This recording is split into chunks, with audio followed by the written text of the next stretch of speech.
ravi d'être parmi vous, parmi les miens, et aussi ravi de présenter cette molécule qui, je pense, est très importante et très utile. Donc, j'étais vraiment ravi déjà d'apprendre que la molécule est devenue disponible en Tunisie. Et je vais essayer de parler de la mirtazapine sous différents angles. Donc un peu de neurobiologie, comme d'habitude, mais aussi on va essayer d'aller de la neurobiologie vers la clinique et vers des astuces pratiques pour la prescription. Donc voici le plan de la présentation. Donc c'est quoi la mirtazapine tout d'abord? Donc la mirtazapine est classée comme un NASA, donc un noradrenergic and specific serotonergic antagonist, ce qui veut dire que c'est un antidépresseur qui appartient à une classe donc qui est totalement différente des antidépresseurs, disons, sérotoninergiques auxquels nous sommes habitués. Alors, que veut dire tout ça? Ben, on va voir. Mais vous allez me dire, voilà, des antidépresseurs, on en a, donc comment on va utiliser la mirtazapine en pratique? Alors, en pratique, la mirtazapine se dose ainsi. Alors, pour la plupart des patients, pour les troubles, pour la dépression et pour les troubles anxieux, nous allons en général commencer avec 15 mg. La plupart des patients donc, atteindront 30 mg, voire 45 mg. Donc, dans la plupart des cas, nous allons cibler 30 à 45 mg. L'augmentation se fait par des paliers de 7 jours en moyenne. Et puis, on peut parfois même d'emblée commencer avec 30 mg parfois, et on va voir pourquoi par la suite.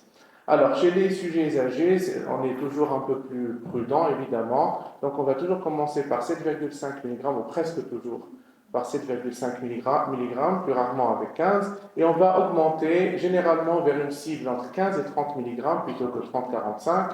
Donc, on ira à 45 mg très rarement. Et puis, les paliers sont de 1 à 2 semaines. Et parfois, on peut, comme je l'ai dit, commencer avec 15 mg d'emblée et on va voir comment et pourquoi. Alors, vous allez me dire, certes, c'est un nouvel antidépresseur, mais les antidépresseurs, on en a plusieurs. Donc, est-ce qu'on a vraiment besoin d'un nouvel antidépresseur? Alors, en Tunisie, la plupart, tous les antidépresseurs qu'on a sont des antidépresseurs sérotoninergiques. Même l'iracenab qu'on a, à savoir la venlafaxine, est principalement sérotoninergique et ses effets noradrénergiques ne s'observent qu'à partir de 225 mg. Donc finalement, et même à 225 mg, c'est principalement un antidépresseur sérotoninergique. Tricycliques sont pour la plupart, surtout la clomipramine, est un antidépresseur principalement sérotoninergique. Donc finalement, presque la totalité des antidépresseurs dont on dispose en Tunisie sont des antidépresseurs sérotoninergiques. Alors ce sont des antidépresseurs dont l'efficacité est satisfaisante pour la plupart des patients, mais pas pour tous les patients évidemment.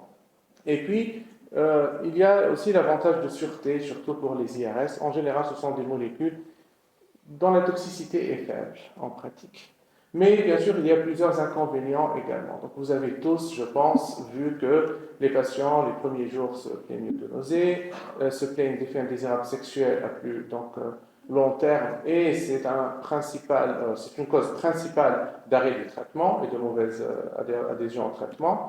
Donc, il y a aussi l'anxiété paradoxale, c'est, je pense, l'effet indésirable le plus difficile à gérer en phase aiguë, à l'initiation du traitement. Il ne faut pas oublier que donc, les 2 tiers à peu près des patients ayant une dépression ont une anxiété associée, que ce soit dans le cadre de la dépression elle-même ou en rapport avec un trouble anxieux associé. Et l'anxiété paradoxale peut ressembler pour le patient à une aggravation de sa pathologie, donc les patients vont arrêter le traitement.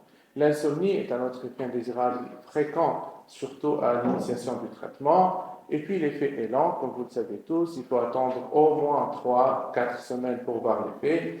Et puis, tous ces antidépresseurs ont plus ou moins le même mécanisme. Certes, ce ne sont pas les mêmes molécules, il y a des différences pharmacocinétiques, pharmacodynamiques, mais grosso modo, ce sont des antidépresseurs assez similaires. Donc finalement, nous avons probablement besoin d'un nouvel antidépresseur.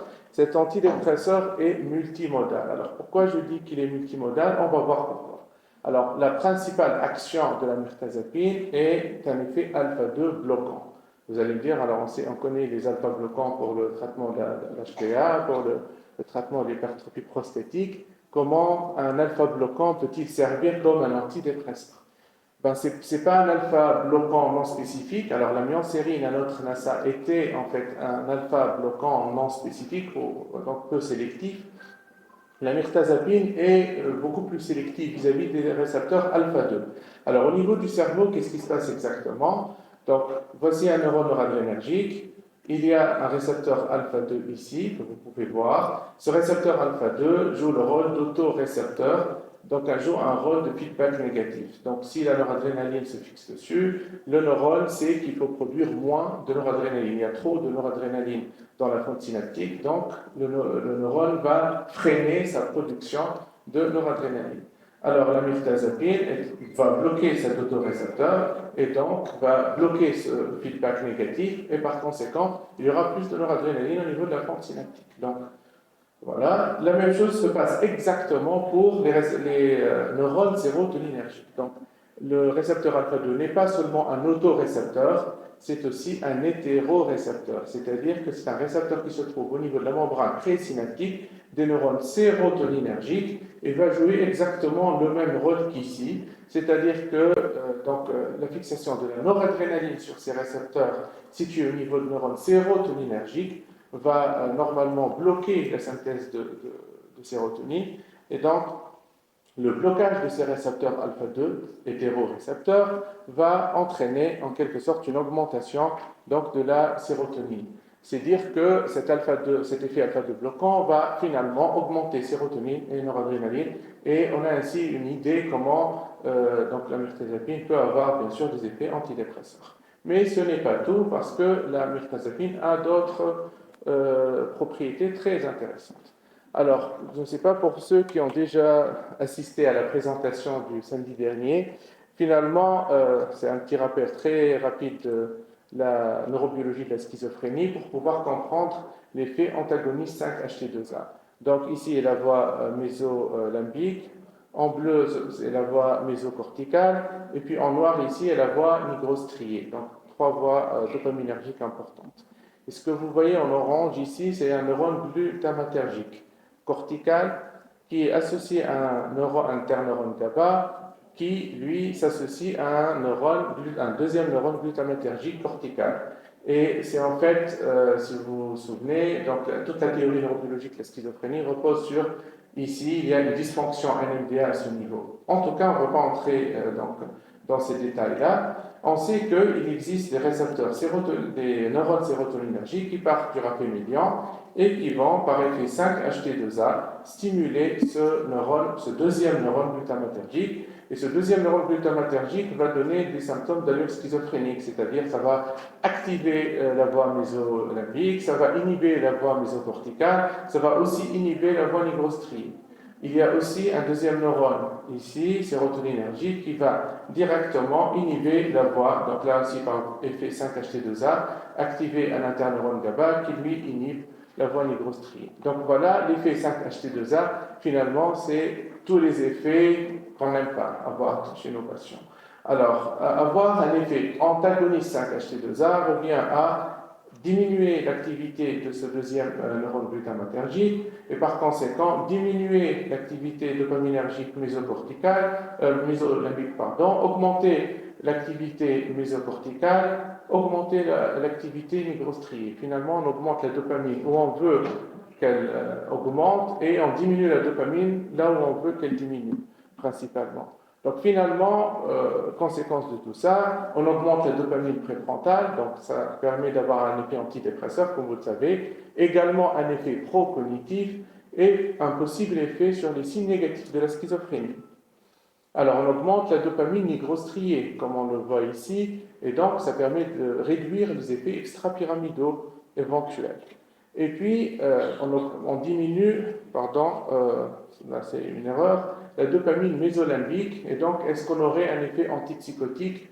Du moins théoriquement c'est possible, mais on va voir que bien sûr aux doses habituelles, on ne va pas pouvoir utiliser la mirtazapine pour traiter les symptômes positifs de la schizophrénie éventuellement, mais il peut s'agir éventuellement d'un traitement adjuvant, et dans certains cas, il y a donc de faibles propriétés, disons, antipsychotiques. Et puis, c'est aussi grâce à cet antagonisme 5-HT2A qu'on va avoir une amélioration du sommeil lent et on va voir par la suite dans les indications, surtout l'indication de l'insomnie. Alors, c'est aussi un antagoniste 5-HT2C. Et les récepteurs 5-HT2C, on en retrouve au niveau de trois régions principalement. Alors, la première région, on va trouver les récepteurs 5-HT2C, donc à ce niveau, c'est-à-dire donc entre le neurone sérotoninergique et la voie dopaminergique, encore une fois, mésocorticale. Donc finalement, la stimulation 5-HT2C produit un peu le même effet que 5-HT2A. Donc finalement, on va diminuer, donc 5-HT2C diminue, inhibe la dopamine au niveau du cortex préfrontal. Donc à ce niveau-là, 5-HT2C va de la même manière inhiber la noradrénaline, diminuer la noradrénaline au niveau du cortex préfrontal. Et donc, bien sûr, vous comprenez bien que le blocage de 5-HT2C ici va donc augmenter aussi bien la dopamine que la noradrénaline au niveau du cortex préfrontal. Il y a également un effet hypothalamique. Donc 5-HT2C au niveau de l'hypothalamus, ça sert à quoi? C'est le rythme veille-sommeil. Donc finalement, et également, c'est le carbohydrate craving, et donc la sensation de la faim. Donc finalement, ce blocage 5-HT2C va expliquer du moins une partie des effets métaboliques de la molécule, mais aussi l'effet sur veille-sommeil, sur le cycle, sur l'horloge biologique. Donc finalement, on a une augmentation de la dopamine et de la noradrénaline préfrontale, on a une augmentation de l'appétit, carbohydrate craving, et ça, vous allez le voir vraiment en pratique clinique, et ça améliore le rythme veille-sommeil. Donc, troisième propriété de la molécule, c'est un antagoniste 5-HT3. Et là aussi, 5-HT3 est un récepteur qui se trouve dans plusieurs parties du cerveau. Principalement, vous allez voir ici, à ce niveau, donc si vous vous souvenez, l'interneurone GABA qui se situe entre les deux neurones glutamatergiques peut être stimulé directement par l'effet 5-HT3. Il y a aussi donc, cette stimulation va donc inhiber, bien sûr, le deuxième neurone glutamatergique, et c'est ce qui peut-être explique que la molécule ne soit pas très efficace en termes de symptômes positifs de la schizophrénie, parce que c'est un effet pro-symptôme psychotique, qui contrecarre l'effet anti-5-HT2A peut-être. Par la suite, au niveau de 5-HT3, donc ça existe également ici au niveau donc, de la dopamine préfrontale, et ici également le blocage de 5-HT3 va augmenter la dopamine préfrontale. À ce niveau également, la présence de 5-HT3 donc au niveau du centre cholinergique du cerveau, et là aussi la stimulation des récepteurs 5-HT3 va diminuer l'acétylcholine. D'accord? Donc, et puis 5-HT3 se situe également au niveau du centre de vomissement, chemoreceptor trigger zone. Donc, c'est le centre de vomissement au niveau du cerveau qui est stimulé par 5-HT3. Et c'est ainsi qu'on explique, par exemple, principalement l'effet indésirable le plus fréquent désiré, c'est savoir les nausées. Il y a aussi 5-HT3 au niveau du tube digestif. Donc, l'effet des IRS sur les nausées, c'est pas seulement central, c'est central et périphérique à la fois. La diarrhée est également expliquée principalement par l'effet 5-HT3, donc au niveau intestinal. Donc finalement, si on bloque 5-HT3, on aura donc une hyperactivité du neurone glutamatergique, le deuxième. On aura une augmentation de la dopamine préfrontale, on aura à ce niveau une augmentation de l'acétylcholine, et on aura une inhibition du centre de vomissement. On aura également un effet digestif, anti-nausée, anti-vomissement, anti-diarrhée. Donc, finalement, il y a un effet anti-émétique, il y a une augmentation du glutamate, il y a une augmentation de la noradrénaline préfrontale et une augmentation de l'acétylcholine qui pourrait expliquer certains effets procognitifs également. Donc finalement, on termine avec le dernier effet, anti-H1. Donc l'effet anti-H1, vous savez tous, ça permet de promouvoir le sommeil, ça peut avoir un effet anxiolytique, ça peut augmenter l'appétit, ça peut même augmenter ou entraîner une résistance à la leptine et participer à l'augmentation de poids également. Les antihistaminiques, vous le savez tous, augmentent l'appétit et le poids. Donc voilà. Donc, au vu de toutes ces propriétés, disons, pharmacologiques, donc c'est une molécule qui est également polyvalente. Donc, on va voir comment cela se traduit sur le plan clinique. Alors, premièrement, c'est une molécule, évidemment, c'est un antidépresseur, donc efficace pour le traitement de la dépression. Donc, j'ai mis juste donc une seule slide de la méta-analyse de Cipriani en 2018, parce que je pense que vous avez lu cette méta-analyse plusieurs fois, on vous en a parlé plusieurs fois. Donc, finalement, je pense que c'est la figure la plus importante. La mirtazapine est le numéro 13 ici. Donc, finalement, c'est l'une des meilleures molécules compte tenu du rapport efficacité-acceptabilité. Et puis, donc la meilleure molécule était finalement la mitriptyline, mais donc on sait que la mitriptyline est très efficace, mais c'est un résultat un peu inattendu vu qu'on connaît bien en pratique les effets indésirables de la mitriptyline. Mais finalement, la qualité des études pour la mitriptyline n'était pas extraordinaire. Donc, c'est en fait toujours le problème des anciennes molécules. Donc la méthodologie, disons, des anciens essais cliniques n'était pas aussi solide que les essais cliniques des molécules plus récentes. Et la mirtazapine est une ancienne molécule, d'ailleurs, qui souffre également de ce problème. Alors, donc, ok, c'est efficace pour la dépression, vous allez me dire, mais on a déjà plein d'antidépresseurs qui sont efficaces pour le traitement de la dépression. Il y a même des antipsychotiques efficaces pour le traitement de la dépression. Donc, alors, l'un des avantages, c'est la rapidité d'action. Donc, voici une méta-analyse qui compare la mirtazapine versus l'IRS. Et à 2 semaines, il y a une différence significative déjà en faveur de la mirtazapine. Donc, à 2 semaines, on peut déjà avoir un petit effet antidépresseur cliniquement significatif, alors que ce n'est pas généralement le cas. Avec les IRS, on dit en général qu'il y a une amélioration aux alentours de 20-30% à 2 semaines si le patient est répondeur. Mais avec la mirtazapine, on a une amélioration plus significative. Alors, à la fin du traitement de la phase aiguë, c'est-à-dire, donc dans cette méta-analyse, c'était 6 à 12 semaines, la différence était plus significative, même si, bon, elle frôlait, disons, la significativité en faveur de la mirtazapine, mais la différence n'était plus statistiquement significative ici, comme vous le voyez. Donc, bien, d'accord. Donc, voilà, c'est déjà un avantage non négligeable, la rapidité d'action, mais c'est une molécule qui a d'autres indications, comme je vous l'ai dit. Alors, pour le trouble d'anxiété généralisée, c'est, donc, d'après cette méta-analyse également, comme vous allez pouvoir le voir ici, donc la molécule ayant l'effet effect size l'un des effect size les plus élevés avec d'autres molécules telles que la kétiapine, c'est-à-dire qui apporte le plus d'amélioration dans le trouble d'anxiété généralisée. Et comme vous voyez ici, donc l'intervalle de confiance pour l'acceptabilité passe par la ligne de référence, donc il n'y avait pas de différence significative au niveau de l'acceptabilité avec le placebo. Donc finalement, pour le trouble d'anxiété généralisée, c'est également une molécule qui est intéressante, du moins pour certains patients. Alors, qu'en est-il du trouble d'anxiété sociale, du trouble panique, de l'état de stress post-traumatique? En général, il y a de rares études en monothérapie, donc on a un niveau de preuve plutôt modeste en monothérapie. Alors, est-ce qu'on va utiliser en première intention?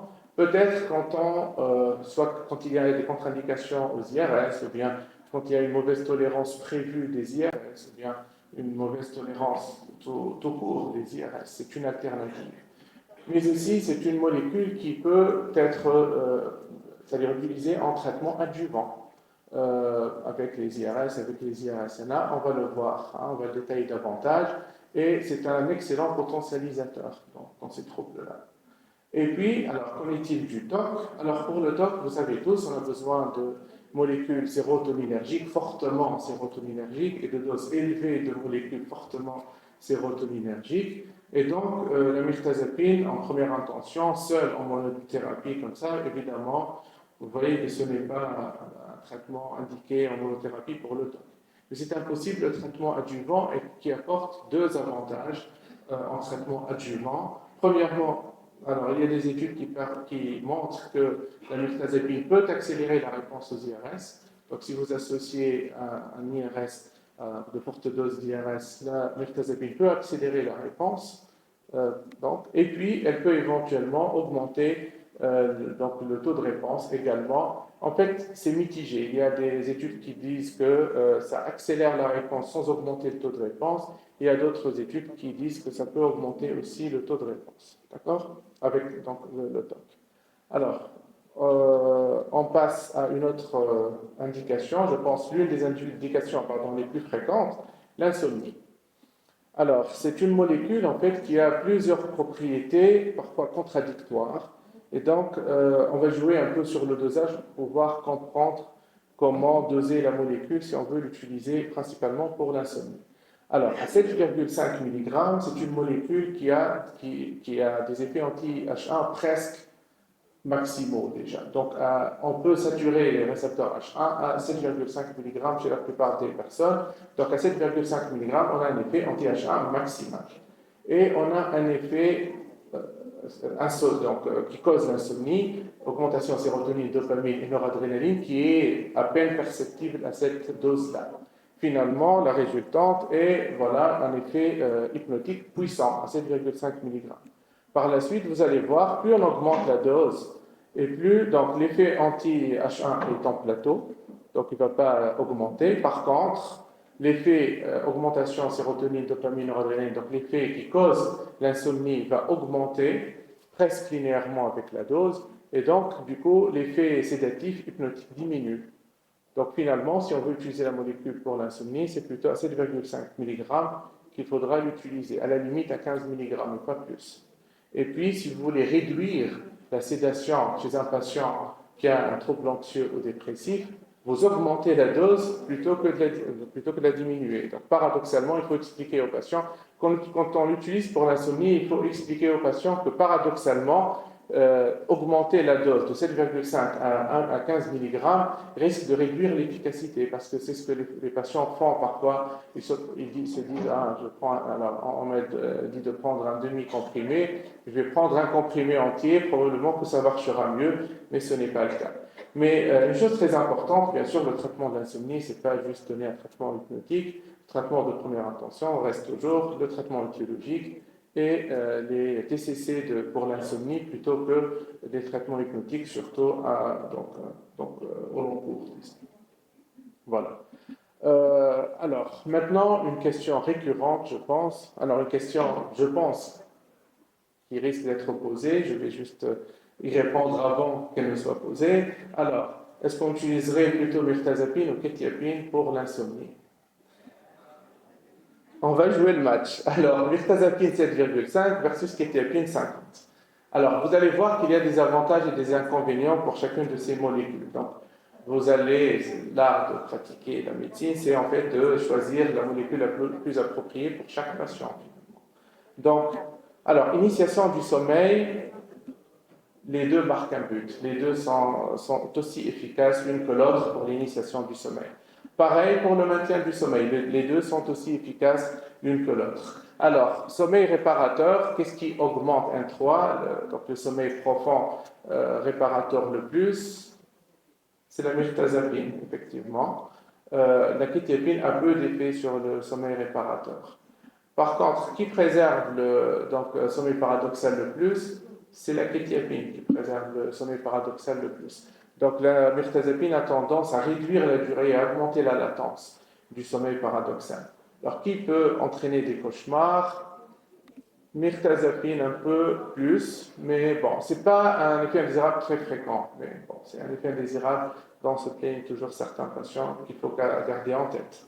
Alors, demi-vie, qui a la demi-vie la plus courte, on voudrait bien avoir un effet hypnotique court, c'est la kétiapine. La kétiapine a une demi-vie de 9-12 heures versus plus de 20 heures pour la mirtazapine. Donc clairement, la demi-vie, c'est la kétiapine qui marque un but. Ceci dit, pour la somnolence diurne, il ne s'agit pas uniquement de la demi-vie, il y a plusieurs autres paramètres qui entrent en jeu, et cliniquement parlant, côté somnolence diurne, les deux reçoivent un avertissement parce qu'il faut toujours faire attention, les deux risquent d'entraîner une somnolence diurne. Alors, potentialisation de l'effet antidépresseur, donc si on veut d'une pierre deux coups, améliorer le sommeil, améliorer l'effet antidépresseur.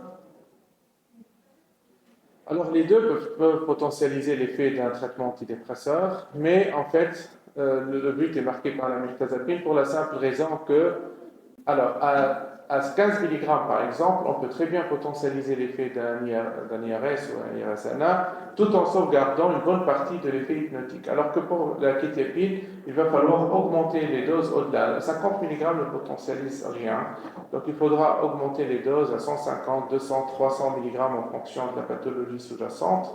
Et ceci fait aussi réduire l'effet hypnotique et entraîne plus de, disons, d'effets indésirables, surtout le mouvement du côté dont on va parler.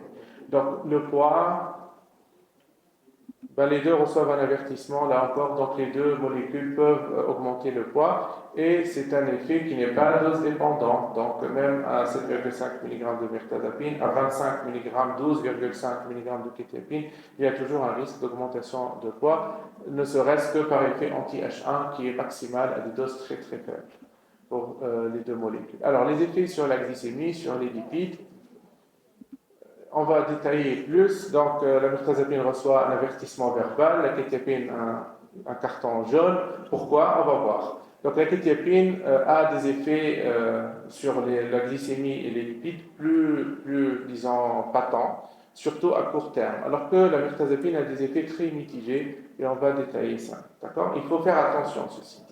Alors, orthostatisme QT, bien sûr que la mirtazapine est mieux dans ce cas. Donc, il n'y a pas vraiment d'orthostatisme. Il n'y a pas alors, il y a un risque de chute lié à une sédation centrale, mais il n'y a pas vraiment d'effet hypotenseur significatif.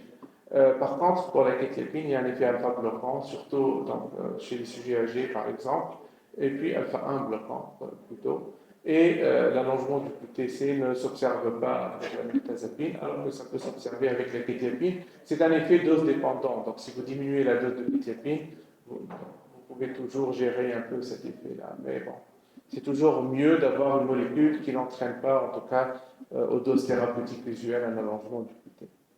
Alors, ce n'est pas seulement une molécule intéressante en psychiatrie, je trouve, c'est une molécule intéressante parce que c'est un anti-émétique. Ce n'est pas seulement un antidépresseur qui entraîne peu de vomissements, c'est un anti-émétique qui est efficace pour l'hypérinésis gravidarum. D'ailleurs, c'est ce qui montre également que c'est une molécule assez sûre pour la grossesse également. L'hypérinésis gravidarum, c'est T1 en général. Donc, si on peut utiliser un traitement T1, c'est... Alors, bien sûr, il y a toujours le pour et le contre, comme tout médicament, mais c'est au même niveau que les IRS, à part la paroxétine, au niveau de la tératogénicité. Alors, ça diminue les nausées associées à la chimiothérapie, c'est l'une des indications. Et puis, ça diminue les nausées post-opératoires, il y a des études dans ce sens. Et puis, bien sûr, ça peut diminuer les effets indésirables digestifs, nausées, vomissements, diarrhée, de tous les antidépresseurs sérotoninergiques, grâce à cet effet, surtout antagoniste 5-HT3. Alors, pour les gens qui s'intéressent à la dictologie, c'est également une molécule utilisée pour les troubles liés à une substance en général, grâce à une possible activité anti-craving, donc sur le nucleus accumbens, mais là aussi les résultats sont mitigés pour la plupart des... Voilà. Maintenant, il y a plus de données positives pour le sevrage des opiacés. Pourquoi? Au moins pour le traitement symptomatique, je veux dire, du sevrage aux opiacés. Parce que, donc, voilà, d'une pierre, plusieurs coups. On va voir. Alors, c'est une molécule qui peut diminuer le craving. C'est une molécule qui a un effet antiémétique, qui a un effet antidiarrhéique, qui diminue l'anxiété, l'agitation, qui diminue les symptômes dépressifs, qui diminue l'insomnie, le prurite, l'effet anti-H1, le tremblement et la perte d'appétit, de poids. Donc voilà, plusieurs effets qui sont bénéfiques pour quelqu'un qui a un sevrage aux opiacés. Alors, la dose serait plutôt entre 15 et 30 mg pour cette indication. Alors, une autre indication, c'est l'acathisie. Donc, on parle davantage actuellement de l'acathisie, probablement parce qu'on est plus conscient de l'acathisie aussi. Donc, finalement, vous allez voir ici, il y a une méta-analyse, que ce soit si le outcome est réponse ou bien rémission, dans les deux cas, il y a clairement une efficacité pour la mirtazapine. Pour la catisie, on utilise des doses plutôt faibles, 7,5 à 15 mg. Ce sont en fait les études ont utilisé ces doses-là. Donc si on parle d'acatisie, on peut imaginer que c'est une molécule qui pourrait être utilisée pour la schizophrénie en traitement adjuvant, évidemment. Ce n'est pas un traitement pour les symptômes positifs de la schizophrénie. Les effets extrapyramidaux, on a vu l'action sur la voie nigrostrienne, mais en pratique, les preuves solides n'existent que pour l'acatisie. Alors, peut améliorer les effets indésirables sexuels liés aux antipsychotiques. C'est un grand avantage. Peut réduire la durée d'hospitalisation des patients ayant une schizophrénie, peut potentialiser la clozapine, mais bien sûr, attention aux effets indésirables métaboliques et à la sédation. Et puis, c'est également une molécule qui a peu d'interaction avec la plupart des antipsychotiques. Alors, certains antidépresseurs, il ne faut pas l'oublier, fluoxétine, paroxétine, bupropion, ont des interactions avec la plupart des antipsychotiques. Donc, alors, on passe aux effets procognitifs. Est-ce que c'est une molécule qui a vraiment des effets procognitifs sur le plan clinique ou c'est juste neurobiologique? Alors, neurobiologique, c'est facile, c'est une molécule qui augmente la dopamine préfrontale, qui augmente l'acétylcholine, donc théoriquement qui pourrait avoir des effets procognitifs. Mais est-ce que c'est vraiment le cas en pratique? Alors, bien sûr qu'il y a un effet indirect, parce que c'est une molécule qui améliore la dépression, donc les troubles cognitifs sous-jacents ou liés à la dépression, mais est-ce qu'il y a un effet direct? Alors, les résultats sont mitigés. Alors, voici les études que j'ai trouvées sur le sujet. Il y a très peu d'études d'ailleurs. Donc, pour la maladie d'Alzheimer, c'était négatif, les études étaient négatives. Pour la schizophrénie, il y avait 3 études, dont 2 positives. Pour la dépression, j'ai trouvé une seule étude positive pour l'effet procognitif indépendant de l'effet antidépresseur. Alors, une chose très importante dont il faut parler, c'est les effets métaboliques, parce que vous allez voir, c'est le principal effet indésirable, à part la sédation, que vous allez trouver avec la mirtazapine. Alors, il faut comprendre exactement de quels effets métaboliques il s'agit. Alors, par l'effet antagoniste 5-HT2C, par l'effet anti-H1, on a une faim et une augmentation du carbohydrate craving. Vous allez voir que les patients vous disent « Je n'ai jamais aimé les sucreries, maintenant je commence à prendre un gâteau tous les jours. » Alors, l'effet anti-H1 va aussi entraîner une résistance à la leptine qui augmente la faim, carbohydrate craving, et donc c'est un cercle vicieux qui va aboutir à une augmentation du poids. Ceci dit, contrairement à d'autres molécules, la mirtazapine ne semble pas avoir... Donc l'augmentation du poids, va aussi contribuer à la résistance à la leptine. Mais contrairement à d'autres molécules, la mirtazapine n'augmente pas les dépenses énergétiques de base. Donc si on contrôle les entrées, on peut résoudre le problème. Alors, l'augmentation du poids à la longue peut entraîner une insulinorésistance, mais la bonne nouvelle est que ce n'est pas une molécule qui entraîne une insulinorésistance directement. Par exemple, l'olanzapine entraîne une insulinorésistance directe via un récepteur qu'on ignore, que Stahl appelle X. Donc, et c'est la raison pour laquelle vous pouvez avoir une cytose diabétique inaugurale chez un patient non diabétique qui commence à prendre l'olanzapine même dès J1. Ce n'est pas le cas avec la mirtazapine, qui ne donne pas d'effet direct sur l'insulinorésistance. Mais l'insulinorésistance à la longue peut évidemment augmenter le risque de diabète et entraîner une dyslipidémie, comme vous le savez. Alors, maintenant, pour mitiger, contrecarrer un peu tout ça, la mirtazapine est un alpha-2 bloquant. L'effet alpha-2 bloquant va augmenter l'insuline, diminuer le glucagon, c'est l'effet pancréatique, donc alpha-2, et ceci va entraîner, donc va protéger du diabète, on augmente l'insuline, on diminue le glucagon, va également protéger de la cétose diabétique, finalement on a plutôt un hyperinsulinisme, et puis va également protéger de l'élévation du LDL cholestérol, mais va aggraver l'augmentation des triglycérides et la diminution du HDL cholestérol. C'est-à-dire que c'est très compliqué comme effet métabolique, mais comment faire? On peut faire sur le plan pratique. Alors, on commence par une évaluation initiale du risque métabolique, poids, taille, tour de taille, HbA1c et bilan lipidique, c'est très important. Et peut-être dans d'autres pays, on peut en fait génotyper le récepteur 5-HT2C. Si on génotype le récepteur 5-HT2C, on saura si le patient a un risque élevé ou faible d'effets métaboliques. Alors, non seulement avec la mirtazapine, mais aussi avec éthiapine, olanzapine, clozapine, et ainsi de suite. Par la suite, si on prescrit la mirtazapine, il s'agit toujours de peser le pour et le contre. Si donc on a plus d'inconvénients, bien sûr, on va prescrire une alternative, mais si on pense que les avantages, bien sûr, de la mirtazapine, escomptés de la mirtazapine, en valent le coup, on va prescrire la mirtazapine, mais toujours avec la mirtazapine, des règles hygiéno-diététiques. N'oubliez pas que si on arrive à contrôler les entrées, le poids sera probablement contrôlé. Il n'y a pas de modification si importante du métabolisme que ça.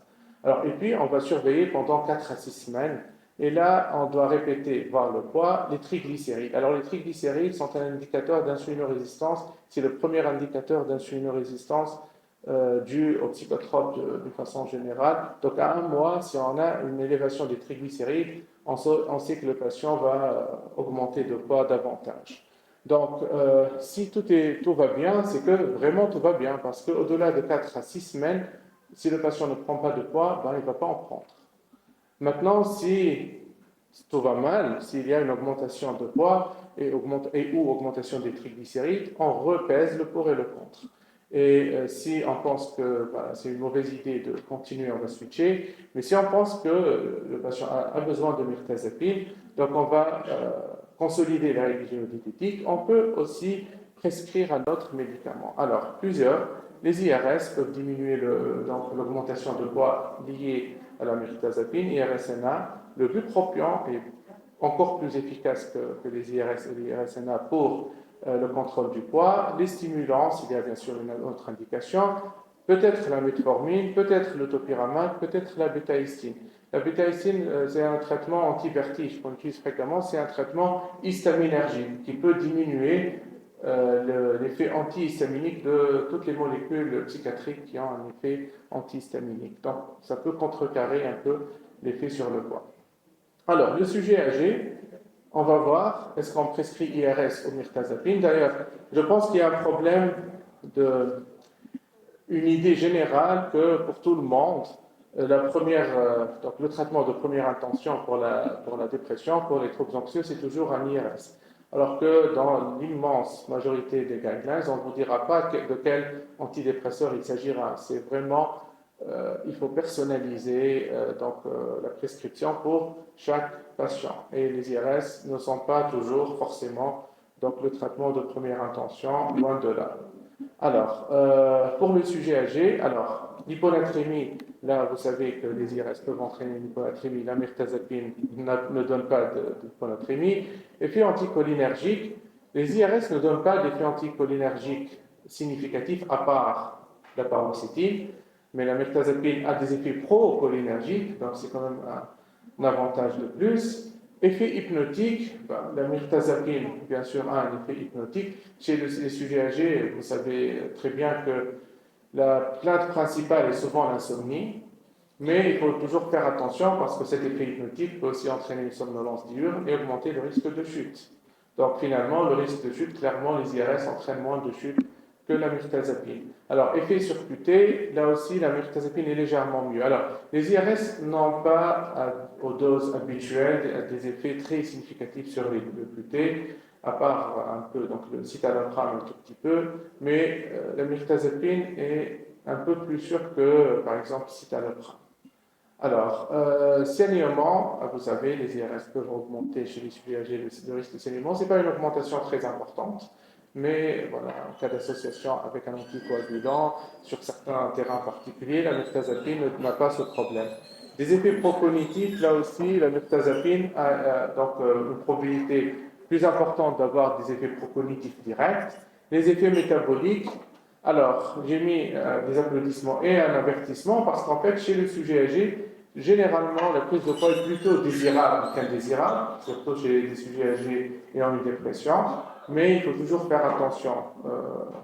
Et puis pour les symptômes psychiatriques d'une maladie d'Alzheimer, là aussi la mirtazapine, on va le voir, pourrait jouer un rôle plus important que la plupart des IRS.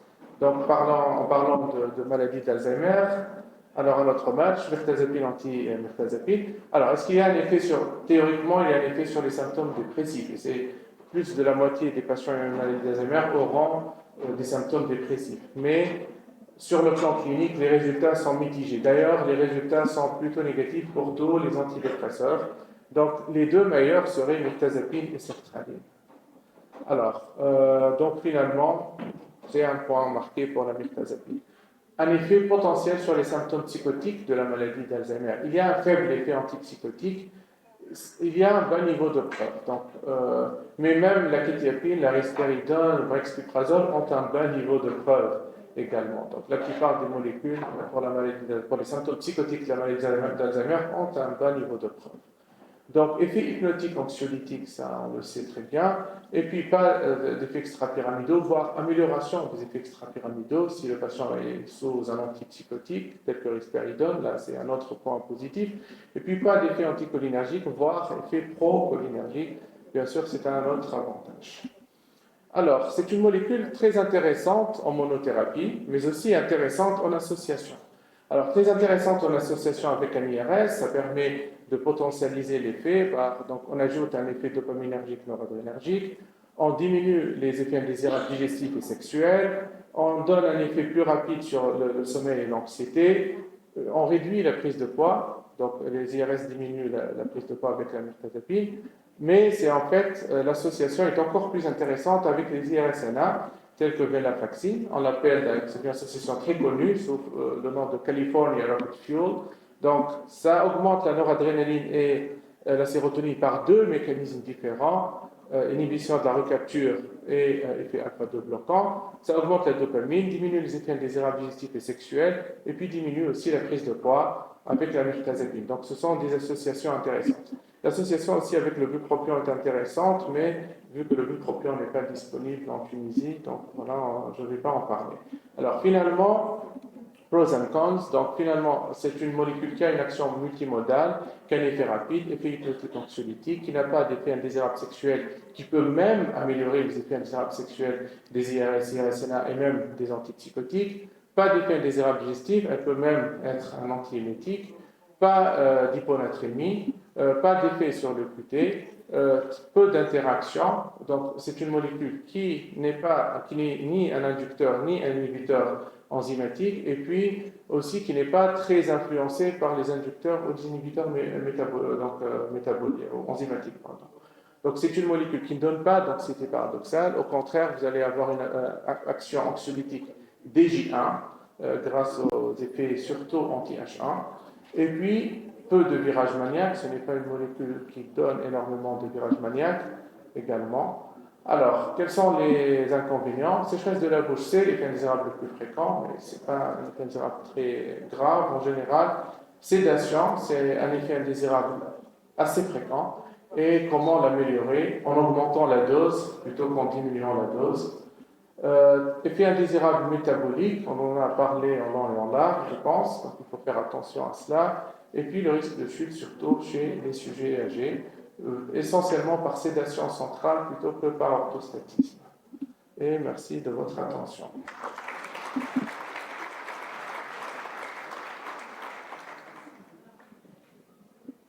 Merci beaucoup, Dr. Salim Anes, pour cette présentation. Est-ce qu'il y a des questions dans la salle? J'ai une question concernant l'effet sur l'ALS. Est-ce que... Alors, pas en particulier. Il y a certainement toujours un risque de neutropénie avec quasiment tous les psychotropes, mais à ma connaissance, il n'y a pas d'effet particulier, c'est-à-dire particulièrement délétère sur les globules blancs ou sur n'importe quelle autre lignée hématopoïétique. C'est ça, merci pour cette intervention conférence qui a fait le tour. Tu avais dit que la mirtazapine peut améliorer les signes négatifs dans la schizophrénie. Est-ce qu'elle peut réveiller les signes positifs? Est-ce qu'elle peut induire la tigre? Alors, pas vraiment, parce que théoriquement, elle pourrait même améliorer les symptômes positifs, pas seulement les symptômes négatifs, mais l'effet sur les symptômes positifs est faible. C'est-à-dire il y a un effet potentiellement bénéfique, mais peut-être trop faible pour les patients schizophréniques. Donc finalement, il y a un effet sur les symptômes négatifs probables, Il y a plusieurs études qui le montrent, c'est assez démontré en association avec, que ce soit d'ailleurs les antipsychotiques de première ou de deuxième génération. Est-ce que ça aggrave les symptômes positifs? Non. Est-ce que ça améliore les symptômes positifs? Je ne sais pas. Alors, il n'y a pas de preuve pour dire que ça améliore les symptômes positifs d'une schizophrénie. Mais peut-être les symptômes psychotiques d'une maladie d'Alzheimer qui ont besoin d'un effet antipsychotique beaucoup plus faible, par exemple. Je voudrais poser une question sur quel effet aurait la nifazapine sur la douleur et est-ce qu'on peut utiliser la nifazapine chez l'enfant? D'accord. Alors, est-ce que pour la douleur, il y a un effet, puisque c'est une molécule qui est un peu noradrénergique, il y a donc un effet antidouleur, antimigraineux, antidouleur d'une façon générale. Mais c'est vrai que d'autres molécules, surtout par exemple duloxétine ou venlafaxine à forte dose, seraient plus intéressantes peut-être. Ceci dit, souvent en médecine, on a un patient qui a plusieurs comorbidités, donc ça a quand même un effet, un petit effet sur la douleur. Pas aussi important que les IRSNA, mais en tout cas meilleur que celui des IRS. Alors pour l'enfant, il n'y a pas beaucoup d'études aussi pour l'utilisation chez l'enfant. Le risque métabolique est peut-être plus élevé, comme d'ailleurs pour les antipsychotiques qui entraînent un risque métabolique, mais ce n'est pas très fréquemment utilisé, disons, chez l'enfant. C'est beaucoup plus utilisé chez le sujet âgé que chez l'enfant, mais je ne vois pas de raison pourquoi ne pas l'utiliser en particulier. C'est-à-dire que ce n'est pas une molécule qui aurait des effets indésirables cognitifs, par exemple, ou quelque chose comme ça. Donc, je pense qu'on pourrait toujours l'utiliser. Elle est utilisée, mais en pratique, on l'utilise beaucoup plus chez les sujets âgés que chez les, c'est-à-dire en âge pédiatrique. Bonjour tout le monde, je voudrais tout d'abord te saluer pour la qualité de la présentation. Alors j'ai deux questions. Dans la dépression, on vise directement 30 mg, il y a un délai à respecter, et puis on évalue le patient. Et puis je voulais connaître la place de la mirtazapine dans la dépression chez les malades de Parkinson. D'accord. Alors, pour la première question, en général, on va presque toujours, sauf sujet âgé ou autre particularité, presque toujours viser 30 mg. On peut même commencer par 30 mg d'emblée si c'est un patient qui a déjà reçu d'autres molécules par le passé, etc., ou qui a reçu par exemple des antipsychotiques qui ont des effets anti-H1, etc. On peut même démarrer parfois avec 30. Le plus souvent, on démarre avec 15 et on augmente automatiquement à 30 au bout d'une semaine chez les sujets adultes, c'est-à-dire non tarés, bien portants, disons. Et en général, 30, et puis on réévalue au bout d'un mois. On peut augmenter éventuellement à 45. Alors, il y a des gens qui augmentent au-delà de 45, mais là, il n'y a pas de preuve solide pour dire que 60 serait plus efficace que 45, par exemple. Alors, pour la maladie de Parkinson, théoriquement, alors je n'ai pas vu d'études, mais théoriquement, ça peut être une molécule très intéressante. En tout cas, elle est certainement meilleure que les IRS, parce que les IRS peuvent aggraver le parkinsonisme. Alors, c'est une molécule qui peut même améliorer le parkinsonisme. Alors, pas autant que, par exemple, l'upropion, qui est dopaminergique, mais c'est une molécule qui peut... Alors, dans la maladie d'Alzheimer aussi, à un stade avancé, on a presque toujours un parkinsonisme aussi. Donc finalement, si on fait un peu l'extrapolation, ça peut être une molécule assez intéressante. Ceci dit, dans la maladie de Parkinson, alors s'il s'agit d'une dépression symptomatique de la maladie de Parkinson, parfois le primum movens est un problème dopaminergique. Et dans ce cas, donner un traitement plus dopaminergique, type bupropion, pourrait marcher mieux. Mais la mirtazapine est en tout cas beaucoup plus dopaminergique que les IRS dont on dispose actuellement. Merci de c'était très clair. J'ai une question. Si on choisit d'emblée de traiter le trouble dépressif caractérisé par un combo, comme vous l'avez dit, si on commence par exemple, s'il y a des troubles, un trouble du sommeil important, on commence par 15 mg de mirtazapine et on choisit donc d'emblée une association pour potentialiser l'effet sérotoninergique des autres ISRS. Est-ce que comme il y a cet effet justement potentialisateur, est-ce qu'on ne pourrait pas diminuer la dose de l'ISRS moindre que la dose connue collucide. Par exemple, prescrire 5 mg de citalopram au lieu de 10 en association, et comme ça gagner sur différents plans. Alors, je suis plutôt quelqu'un qui est pour la monothérapie dans la plupart des cas. C'est vrai qu'il y a un débat. Il y a des gens qui préfèrent faire des associations avec des dosages plus faibles. Mais en général, la plupart de evidence, donc des preuves, est plutôt pour la monothérapie et puis pour l'association, si vraiment il y a une indication à l'association.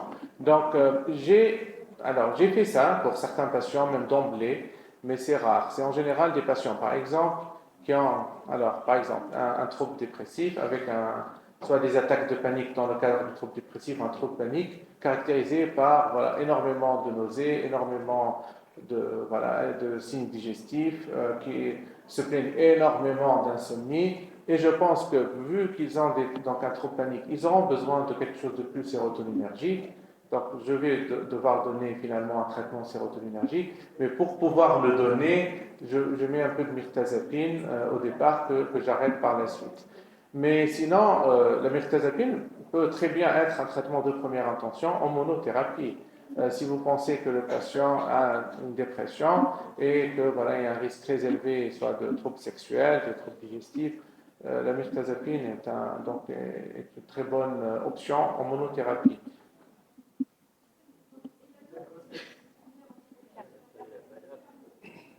J'ai pas compris la question, pardon.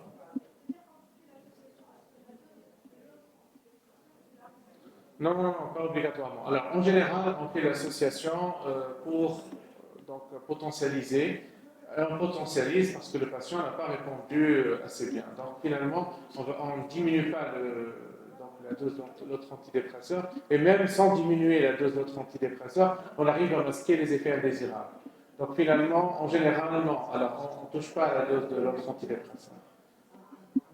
Alors, la parole, ça y est. Je voulais féliciter l'orateur pour cette belle présentation et la bonne maîtrise de la pharmacologie. Merci beaucoup. Émerveillé. Il y a seulement, en résumé de toute la présentation, j'aurais tendance à dire que nous avons la meilleure molécule aussi efficace que les tricycliques et mieux tolérée que les IRS que demande le peuple. Il y a un seul point à la fin qui a sifflé dans nos oreilles quand tu as dit qu'il n'y avait pas beaucoup de virages ou pas de virages sous mirtazapine. Or, le virage n'est pas dû à la molécule, au contraire, plus la molécule est efficace, plus elle va révéler des terrains bipolaires susceptibles de virer. Donc, qu'il n'y ait pas de virage contredit l'idée qu'on a de la molécule qui est excellente et efficace. Alors, je n'ai pas dit que c'était une molécule aussi efficace que les tricycliques et c'est-à-dire mieux tolérée que les IRS. Ça dépend énormément. C'est-à-dire qu'au niveau, par exemple, métabolique, certainement, les IRS sont meilleurs. Au niveau sexuel, digestif, c'est clair que la mirtazapine est meilleure. Versus tricyclique, le problème avec les tricycliques pour la dépression, c'est que, on a tous l'impression que les tricycliques sont plus efficaces, mais en fait, il n'y a pas tellement de preuves. Il y a des preuves pour clonupramine, pour le TOC, mais il n'y a pas de preuves que les tricycliques soient plus efficaces que les IRS. Probablement parce qu'il n'y a personne qui veut faire ces études-là. C'est-à-dire, il faut aussi comprendre que ce ne sont pas des études très rentables. Donc, mais théoriquement et pharmacologiquement parlant, puisqu'ils citent plusieurs neurotransmetteurs, ce que fait la mirtazapine. Oui, absolument. La franine et la mitriptyline sont efficaces parce qu'ils ciblent les trois neurotransmetteurs plus d'autres nicotiniques qui sont impliqués aussi dans la concentration cognitive. Maintenant, qu'il n'y ait pas de virage. Oui, je réponds. Alors, je suis de l'avis que pour le trouble bipolaire, manie et dépression sont les deux faces du même monnaie finalement. C'est-à-dire que je ne pense pas du tout. Alors, par exemple, la kétiapine. La kétiapine est un excellent antidépresseur qui améliore la manie. Alors, à 400 mg, la kétiapine a un effet aussi bien antimaniaque qu'antidépresseur. Et c'est un traitement efficace pour la cariprazine, est un traitement à la fois antidépresseur et antimaniaque. L'urazidone, c'est également un traitement antidépresseur et antimaniaque. Et même pour la dépression unipolaire, pour la kétiapine, par exemple, pour la cariprazine, il y a des preuves solides pour la dépression unipolaire. Donc, je pense que le risque avec les tricycliques et avec les antidépresseurs sérotoninergiques est qu'on risque d'augmenter trop la sérotonine. Ici, l'effet sur la mirtazapine est multimodal, mais il ne risque pas. Alors, ce n'est pas une molécule qui risque d'entraîner, par exemple, un syndrome sérotoninergique. C'est pas comme. C'est-à-dire que ces effets ne sont pas aussi, disons, ne risquent pas d'être aussi exagérés que, par exemple, avec les antidépresseurs sérotoninergiques habituels. Par exemple, c'est une molécule sérotoninergique. Pourtant, on va pas avoir syndrome sérotoninergique avec la mirtazapine seule. C'est quasiment impossible. Donc, je pense que c'est-à-dire que ce n'est pas parce que obligatoirement c'est une molécule efficace qu'elle devrait engendrer plus de virages obligatoirement. Un virage, parce que là, la norkétiapine métabolique active dans l'énergie, elle entraîne un virage par ce virage. Et on augmente les doses pour augmenter l'effet antidopaminergique, mais la norkétiapine est toujours là et j'ai eu des virages à 400 mg, même à faible dose. Alors, le virage est une partie aussi de l'histoire naturelle du trouble bipolaire. Donc, une dépression bipolaire qu'on traite avec un placebo risque aussi de virer. Qu'on traite même avec de l'aldol qui n'a rien à voir avec le risque de virage maniaque peut quand même virer. Donc, je pense que, alors en général, si un traitement est indiqué pour la dépression bipolaire, c'est que voilà, en général, on sait qu'on peut très bien utiliser avec une certaine certitude que ça ira bien avec. Alors, si ça ne donne pas de virage avec un trouble bipolaire type 1 avéré, alors plus que le placebo, que dire d'un patient trouble bipolaire type 3, ou 4, ou 2,5, ou 3,5. Mais bon, il y a toujours un risque. Il faut toujours. Je veux dire que c'est toujours. Alors, la médecine en général, c'est l'art de prendre des décisions dans un monde de probabilités. Finalement, on a toujours des probabilités qui ne sont jamais nulles. On doit prendre des décisions avec. C'est Samy. Merci. On commence à enquêter sur la séance d'après. C'est un sujet qui est très intéressant, mais bon, on est limité par le temps, malheureusement. Donc, merci bien. À la prochaine.